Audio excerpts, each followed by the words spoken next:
다니엘서 8장 13절 14절입니다. 다니엘서 8장 13절 14절 말씀. 자, 두 절 다 같이 봉독하겠습니다. 내가 들은즉 한 거룩한 이가 말하더니 다른 거룩한 이가 그 말하는 이에게 묻되 환상에 나타난 바 매일 드리는 제사와 망하게 하는 죄악에 대한 일과 성소와 백성이 내준 바 되어 징벌받을 일이 어느 때까지 이를꼬 하매 그가 내게 이르되 2300 주야까지니 그때의 성소가 정결하게 되리라 하였느니라. 아멘. 다니엘이 본 환상 중에서 이제 이 두 번째 환상에서 이 다니엘이 심각하게 그리고 그 환상 때문에 많이 어려웠습니다. 그 뒤에 쭉 읽어보면은요, 다니엘이 그 환상을 보고 나서 얼굴빛이 다 변하고 그리고 굉장히 힘들어하는 이제 그런 모습이 나와요. 하나님께서 어떤 환상을 보여주시거나 또는 어떤 것을 말씀해 주실 때 그거는 아주 단순하게 정보로만 주지 않습니다. 그러니까 인포메이션으로만 그렇게 주시는 것은 아니에요. 하나님께서 우리에게 뭐를 주실 때는 반드시 그거를 소명으로 주시고 사명으로 주시는 거죠. 하나님이 우리를 부르시는 또 우리에게 뭐를 주시는 그게 이제 소명, 불을 소자 써가지고 소명인데 소명을 받으면 그거를 제가 거기에 순종하고 그게 제 맡은 일임을 제가 믿습니다. 그렇게 내가 받아야 되는 건데 내가 받으면 그게 사명이 되는 거죠. 그리고 그 받은 사명을 꽉 붙잡고 잘 순종해 가야 합니다. 그래서 그 사명에 순종하고 순명하는 게 필요하죠.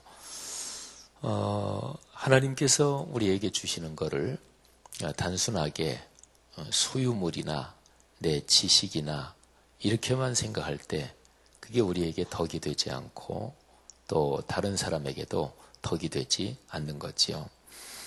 하나님의 말씀을 듣는 것도 마찬가지입니다. 이제 말씀을 들을 때요, 지식으로만 머물러 있으면 그거는 나 자신에게도 또 다른 사람에게도 복이 되지 않습니다. 자, 다니엘이 하나님이 보여주시는 환상을 봤어요. 근데 그 뜻이 무엇인지 그것 때문에 고민하고 또 호기심 또 알고 싶은 마음이 굉장히 강렬했는데 근데 거기에 있는 그 천사, 여기 본문에 거룩한 이 이렇게 표현되어 있죠. 한 거룩한 이, 그러니까 한 천사가 그런저런 환상에 대해서 이야기를 하고 그러는 거예요. 근데 다른 거룩한 이, 그러니까 다른 천사가 그 말하는 천사한테, 그 영적인 존재한테 질문을 합니다. 어느 때까지 그 일이 있겠습니까? 하고 질문을 해요. 질문을 하는데 14절에 보니까 그가 내게 이르되 2300 주야까지다. 그러니까 한 천사가 원래 말하던 천사한테 질문하니까 그 말하던 천사가 질문한 천사한테 얘기해 주는 게 아니라 다니엘한테 얘기를 해줘요. 여기에 천사가 다른 천사한테 질문하는데 질문을 받은 천사가 그 천사한테 얘기하는 게 아니라 다니엘한테 얘기한다. 이제 이거를 통해서 우리가 이런 묵상을 할 수 있고 또 이런 영적인 깨달음을 얻을 수 있는데요. 영적인 존재라 그래서 다 아는 게 아닙니다. 그러니까 천사들이 이런저런 거를 영적인 그 거룩한 일에 대한 거를 다 공유하고 있는 게 아닙니다. 예수님께서 이런 말씀을 하셨지요. 그날과 그때에 대해서는 천사들도 모른다. 그리고 아들도 모른다. 오직 아버지만 아신다. 이런 표현을 했습니다. 기독교 신앙에서요, 보통 이제 교회도 민주주의 같은 이제 그런 형식으로 일반적으로 되어 있습니다. 사람 사는 사회가 독재가 아니면 다 보통 그렇죠. 교회도 무슨 선거도 하고 투표도 하고 그러잖아요. 근데 신앙이 굉장히 보수적인, 또 신앙이 굉장히 그 깊은 사람들 중에서 교회는 민주주의하고는 다르다, 이런 얘기를 하는 사람들이 있어요. 근데 그 얘기는 오늘날에 우리가 눈에 보이는 현상적인 민주주의, 이게 참 좋다, 이렇게는 별로 보이지 않을 때가 많잖아요. 그죠? 뭐 우리나라에서 당장 여야 싸우고 또 무슨 민주주의식으로 하면은 그게 선거, 이런 게, 선거는 민주주의의 꽃이에요. 그런데 우리나라에서 지방자치단체장 이런 거를 뽑을 때 이게 여야 공천을 하니까 그게 그냥 동네에서도 막 여야 나누어서 싸우고 막 이러잖아요. 그래서 지역 지방자치단체의 의원들, 뭐 시의원, 구의원 이런 거는 정당 공천하지 말자, 뭐 이런 얘기도 나오잖아요. 그러니까 민주주의의 폐단 또는 인간의 한계죠. 그래서 현실적인 이런 모습, 이런 걸 보면서 교회는 민주주의가 아니다, 이렇게 얘기하는 것도 하나 있고요. 근데 또 하나는 뭐가 있냐면, 성경 말씀을 보면 성경에서 영적인 세계에 대해서 얘기할 때 영적인 세계, 그건 민주주의가 아닙니다. 말하자면 민주주의는 가장 기본적인 게 이게 대의제입니다. 대의제. 그러니까 누구의 의견을 대신해서, 국민을 대신해서 국회의원들이 뽑히고 뭐 이러는 거죠. 우리나라 5천만 명이 다 동시에 회의할 수 없으니까 그래서 대의 민주주의 이런 것도 하잖아요. 근데 성경에서 영적인 세계에 대해서 얘기할 때 창조의 하나님, 구원의 하나님, 그분이 유일하신 영원부터 영원까지 삼위일체라고 하는, 그건 우리가 다 설명할 수 없어요. 삼위일체는 신학적으로 보면 설명을 자세하게 깊게 하려고 하면은 거의 다가 이단적으로 빠집니다. 그러니까 삼위일체는 하나님이 세 분이란 얘기가 아니거든요. 그리고 완전히 한 분이다, 이거하고도 다르거든요. 한 분 하나님이시지만 삼위의 형태로 계시다. 그러면 삼위 할 때 위가 뭐냐? 요걸 이제 자세하게 설명하다 보면 삼신론으로 빠지든지 일신론으로 빠지든지, 이게 이제 기독교 2000년 역사 보면 언제나 그랬습니다. 그러니까 삼위일체는 우리가 뭐 보통 신앙생활에서 설명할 때는 태양을 생각해 보십시오.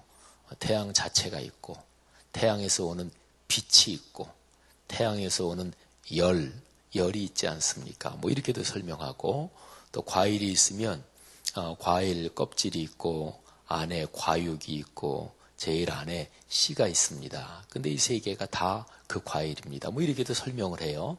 근데 그 설명도 완벽한 것은 아닙니다. 어쨌든요, 영원부터 영원까지 거룩한 삼위일체 가운데 계신 그분이 말하자면 절대 주권자예요. 그분이 하는 그 일에 대해서 다른 어떤 존재들이 뭐 투표로 결정하고 또는 토의하고 그러느냐, 그런 거는 없습니다. 그분이 절대 주재자이십니다. 그리고 이제 성경에는 천사들이 나오는데 천사들의 위계 질서에 대해서, 그러니까 이거는 꼭 앞에 이제 붙여야 돼요. 거룩한이라는 말을 꼭 붙여야 돼요. 거룩한 위계 질서, 이렇게 거룩한 위계 질서가 있는 걸로 성경이 얘기하는 그런 데가 여러 군데가 많습니다.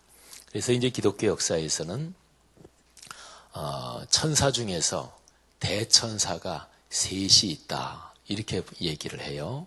그러니까 성경에 많이 나오는 미카엘, 그리고 가브리엘은 주로 메신저 역할을 많이 해요. 그리고 라파엘, 이런 세 대천사가 있다.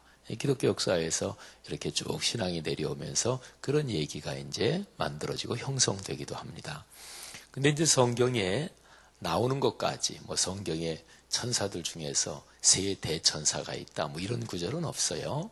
그러니까 성경에 나오는 것만 가지고 얘기해도 영적인 세계에는 천사들 그 안에서도 위계 질서가 있다. 미가엘은 천사장이라고 그건 성경에 분명히 나옵니다. 그러니까 모든 천사들 중에서 말하자면 우두머리 이렇게 되는 거죠.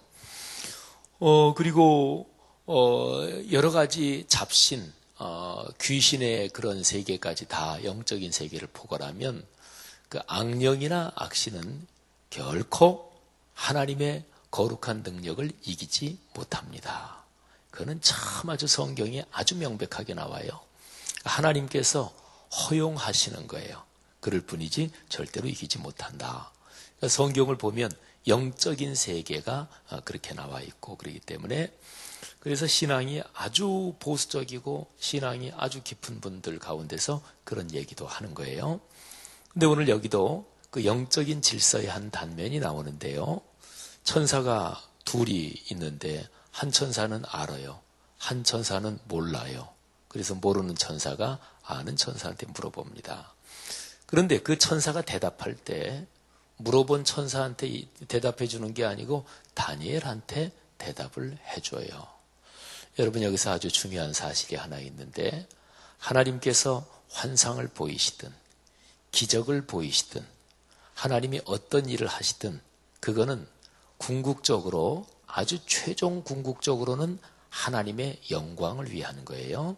근데 그 바로 전 단계는 뭐냐? 그거는 사람을 위한 것입니다.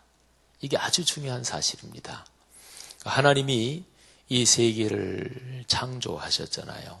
이 세계라는 게 눈에 보이는 이것만이 그 창조의 세계가 아니고 눈에 안 보이는 정신의 세계도 하나님이 창조하셨잖아요. 또 하나님 홀로 영원부터 영원까지 계셨는데 그런데 하나님이 여러 가지 영들도 말하자면 창조하셨을 거 아니겠어요. 성경에 그 모든 창조가 다 기록되어 있지는 않아요.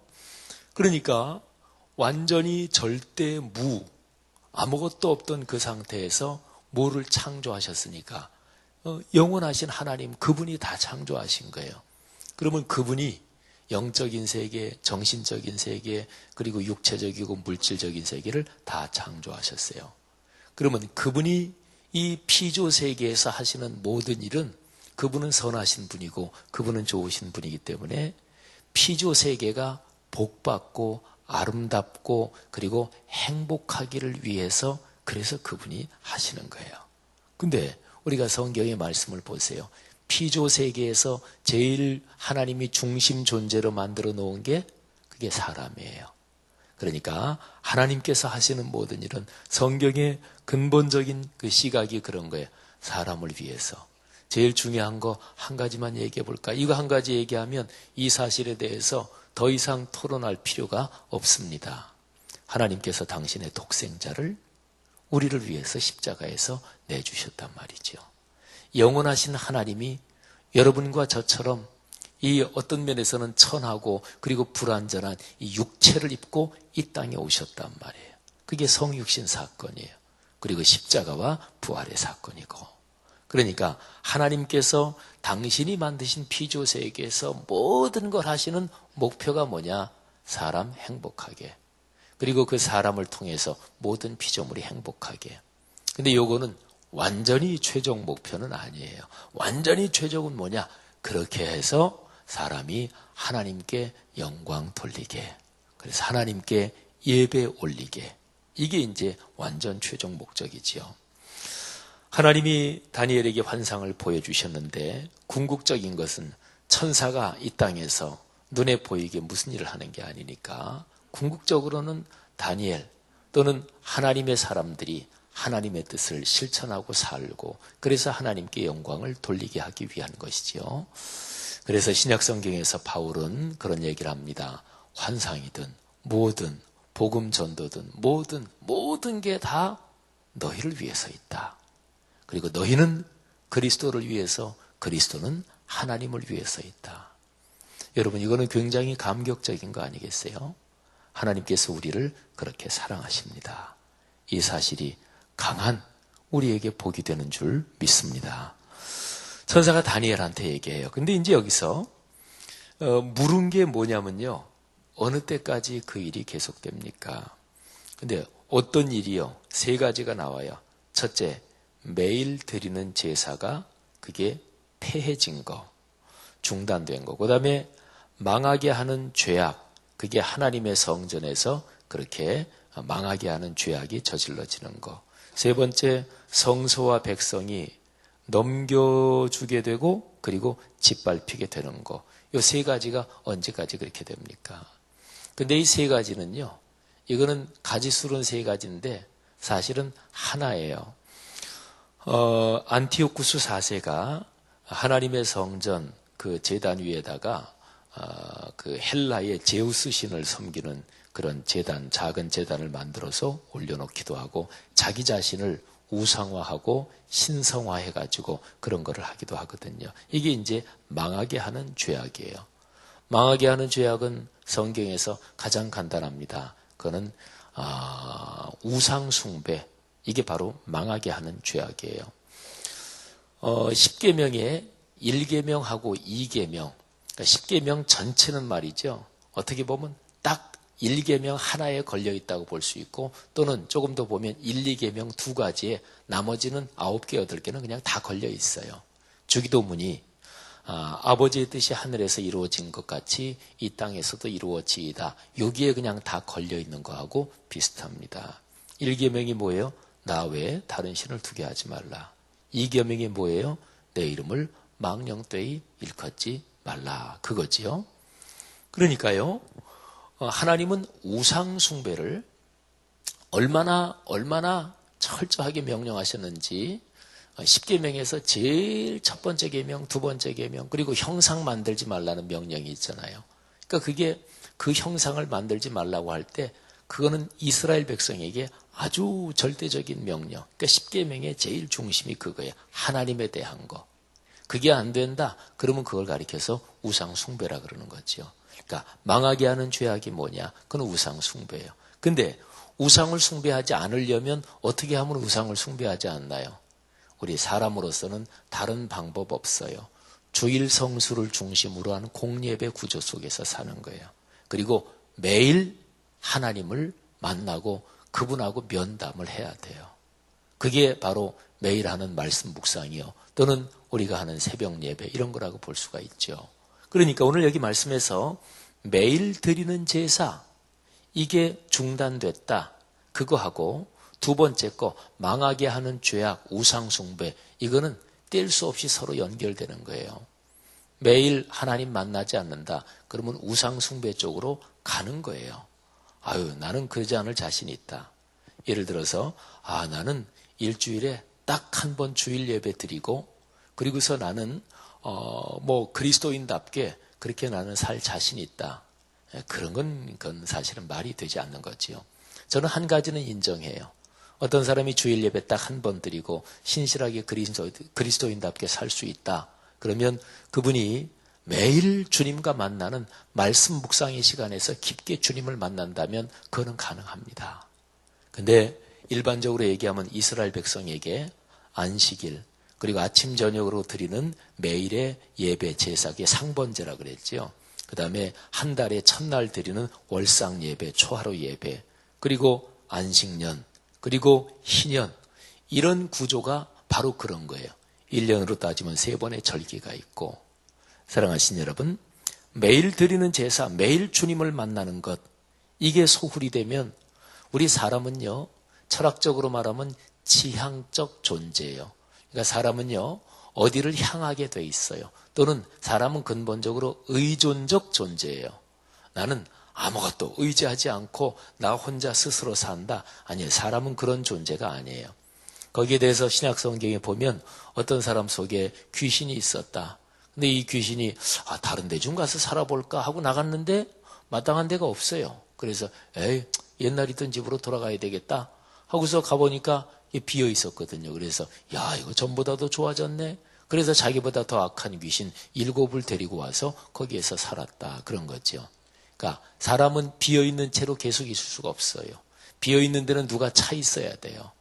사람이라는 게 그렇거든요. 그렇기 때문에 우리 사람은 뭘로 채워져 있든지 채워져 있게 돼 있고 뭐를 의지하든지 의지하게 돼 있어요. 이건 사람이 피조물이기 때문에 그래요. 사람이 스스로 창조주가 아니잖아요. 그러니까 우리의 속에 거룩하신 하나님의 영광으로 늘 채워져 있고 그 흐름이 흐르지 않으면 그러면 우상 숭배의 흐름, 망하게 하는 죄악이 이게 들어오는 거예요. 자, 그리고 그거 자체가 성소와 백성이 내준받아서 짓밟힌다. 이거하고 또 통하는 거지요. 여기 성소와 백성 그랬죠. 신약 성경까지 이 메시지를 연결하면 신약 성경에서 고린도서에서 그런 얘기하죠. 너희 몸은 하나님이 거하시는 하나님의 성전인 줄을 알지 못하느냐. 여기에 성소 그리고 하나님의 백성이 나오잖아요. 이거 두 개는 다 하나님께 예배하고 하나님께 영광 돌리는 그런 거죠. 근데 그것이 내준받았고 그리고 짓밟힌다.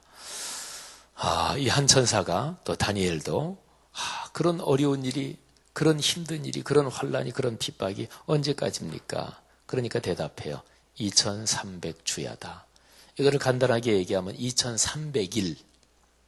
또 어떤 학자는 주야 그랬으니까 그거를 주야 다 따로따로 계산해서 2300이니까 하루 그러면은 절반으로 나눠야 되잖아요. 그래서 1150일. 근데 2300으로 하든 1150으로 하든 이게 그 당시에 이 다니엘서가 쓰여질 당시에 그 당시의 역사적인 상황으로 얘기하면 예루살렘 성전에 우상의 제단을 놓고 자기를 우상화하고 했던 이 안티오쿠스 4세 그 사람이 권력을 쥐고 있는 기간이 그렇다. 이렇게 나타낸 걸로 보죠. 그때까지인데 그 후에 성소가 정결하게 되리라. 여러분 아주 중요한 게 하나 있습니다. 안티오쿠스 4세가 예루살렘 성전을 그렇게 신성 모독적인 일을 거기에다 하고 뭐 등등 이러는 게 안티오쿠스 4세가 아주 못된 통치자지요. 괜찮은 통치자는 고랬습니다. 그러니까 여러 나라를 점령했지만 그 나라의 문화를 인정해주고 언어를 인정해주고 그 나라의 종교를 인정해주고 이게 사실은 훨씬 더 큰 통치자지요. 그렇게 보면 안티오쿠스 4세는 인류 역사에 일반적으로 역사를 평가해도 통치자 중에서 하급이라고 얘기할 수 있습니다. 그런데 이 안티오쿠스 4세가 그렇게 잘못한 거지만 근데 오늘 여기서 이 말씀을 가만히 한번 생각해 보면 하나님의 섭리 가운데 모든 일이 진행이 되는 거예요. 그러니까 2300일로 보든 1150일로 보든 또는 뭐 이 숫자를 어떻게 해석하든지 간에 그게 중요한 게 아닙니다. 그게 중요한 게 아니고 이 메시지는 뭐냐면 그런 어려운 환난과 핍박이 궁극적으로 하나님의 결정 아래 있다. 이런 거지요. 하나님의 결정 아래 있다. 저는 한국 교회를 위해서 기도할 때 이런 기도를 많이 해요. 하나님, 한국 교회의 어려운 상황이 계속 더 오래 지속되도록 그렇게 벌하지는 마십시오. 한국 교회가 어려운 건 자기들이 잘못해서 우리가 잘못해서 그런 거죠. 하지만 그거는 하나님이 보실 때 너희들은 꽤 어려워야 연단이 되겠다. 그래야 정신을 차리겠다. 그러면 꽤 어려워지는 거예요. 저는 옛날에 어떤 교회를 위해서 간절히 그렇게 기도한 적이 있어요. 하나님, 이 교회에 분란이 있고 싸움이 있는데 하나님의 뜻이면 하나님이 너희가 보통 얘기하는 걸로 깨닫지 못하니까 깨닫지 못하면 어린아이들도 부모의 말을 자꾸 얘기해도 안 들으면 부모가 매를 대기도 하잖아요. 그러면 하나님이 다른 방법 매를 대시는 거예요. 그는 성경을 보면 국가의 역사나 개인의 역사나 너무너무 분명하지요. 그러니까 하나님 그 교회가 계속해서 분란이 나고 어렵고 더 오래 그렇게 계속돼야 그래야 깨닫도록 하나님 그렇게는 하지 마십시오. 우리 사람은 약하잖아요. 사랑하신 여러분, 다니엘서를 비롯한 성경에서 여러 종말에 대한 어떤 묵시적인 그런 일에 대한 거를 얘기한 그 모든 메시지에서 제일 중요한 게 그거예요. 하나님이 주권자시다. 하나님이 모든 것을 결정하신다. 그분이 최종적으로 심판하신다. 바로 그런 얘기입니다. 저는 어제 이 말씀을 묵상하면서 오늘의 한국교회, 한국사회, 또 우리 교회, 또 가정과 가문들 이 모든 것은 근본적으로 하나님께서 하시는데 그런데 어떻게 하면 하나님의 아름다운 복을 받을까요? 그리고 매를 맞고 있다면 그 매를 빨리 깨달아야 그 매가 끝나고 복이 될 거 아니겠어요? 그 제일 중요한 게 오늘 여기 나오는 말씀으로 하면 매일 드리는 제사. 이 말 속에 포함이 되어 있습니다. 주님과 동행해야, 그래야 주님의 뜻을 깨달을 거 아니겠어요? 내 고집이 아니고, 내가 신앙생활해온 내 방식이 아니고 주님의 뜻을 깨달아야 될 거 아니겠어요? 그죠? 근데 주님의 뜻은 그건 간단합니다. 66권 성경 말씀 이 안에 있으니까. 근데 이거를 읽되 내가 지식으로 읽지 말고 한 구절을 읽어도 주님 제가 순종하겠습니다. 그리고 이 구절은 제 아무리 성경에 대해서 아주 많이 아는 사람도 이거를 다 꿰고 있고 그거는 내가 꽉 쥐고 있어. 그런 건 없는 거예요. 수도 없이 읽었던 구절도 어느 날 읽고 묵상할 때 우리는 마음을 비우고 읽고 묵상하는 것이요. 그때 하나님과 만나는 거지요. 하나님을 내가 꽉 쥐고 있다고요? 하나님은 내가 다 알아. 그 양반 어떻게 알지? 다 내 손 안에 있어. 하나님이 자기 손 안에 있다고요? 그게 아니죠. 그러니까 말씀을 읽고 또는 예배하는 그 자세부터가 잘못된 거지요. 우리는 하나님께 예배할 뿐입니다. 그리고 하나님을 만날 때마다 우리는 그분께 순명할 뿐입니다. 그때 하나님께서 우리의 삶을 아름답게 이끌어 주시는 거지요. 오늘도 여러분의 삶에, 그리고 내일 거룩한 주일인데 하나님께 예배하는 거룩한 기대감을 갖고 오늘 복된 날 되시기를 축원합니다. 하나님 아버지 은혜를 감사합니다. 오늘 다니엘서 말씀을 통해 다시 한번 우리의 거룩하신 아버지이시며 영원히 주님이신 주님만이 주권자이심을 고백합니다. 주여 우리의 삶을 이끌어 주심을 감사합니다. 주님께서 주시는 깨달음, 주님의 음성 조용히 귀 기울여 듣게 하시고 내 고집, 내 생각, 내 뜻, 내 경험, 내 지식 늘 예배할 때마다 말씀 묵상할 때마다 주님 앞에 모일 때마다 겸허하게 내려놓고 오늘도 말씀하시는 주님의 음성 듣게 해 주시옵소서. 우리 사랑하는 성도들의 가정과 가문을 하나님이 붙드시고 성령으로 이끌어 주옵소서. 딸아들들 또 손자, 손녀들 또 우리 본인들이 걸어가는 삶의 길에 건강과 경제와 또는 목표한 바 구체적으로 살아가면서 목표하는 사회적인 성취들 주여 주님의 은총 가운데 원만하게 이루어지게 축복해 주옵소서. 성도들의 가정, 개인 가운데 하나님의 거룩한 소명을 내 사명으로 받아 순명하려는 열망을 가진 사람들 중에 이런 모든 경제, 건강, 사회적인 성취가 큰 영향력을 가지는 그런 사람들, 그런 가문들 많이 일어나게 하옵소서. 감사합니다. 예수님 이름으로 기도하옵나이다. 아멘.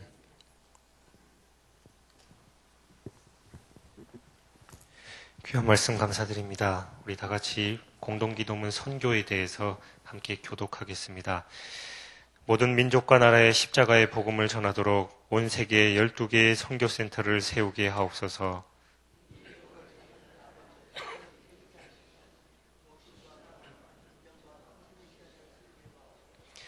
성경에 기록된 약속대로 주님께서 다시 오실 때까지 이 아름다운 발걸음이 강물처럼 들불처럼 이어지게 하시고 주님 뜻이면 어디든 순종하며 나가는 선교 공동체이게 하옵소서.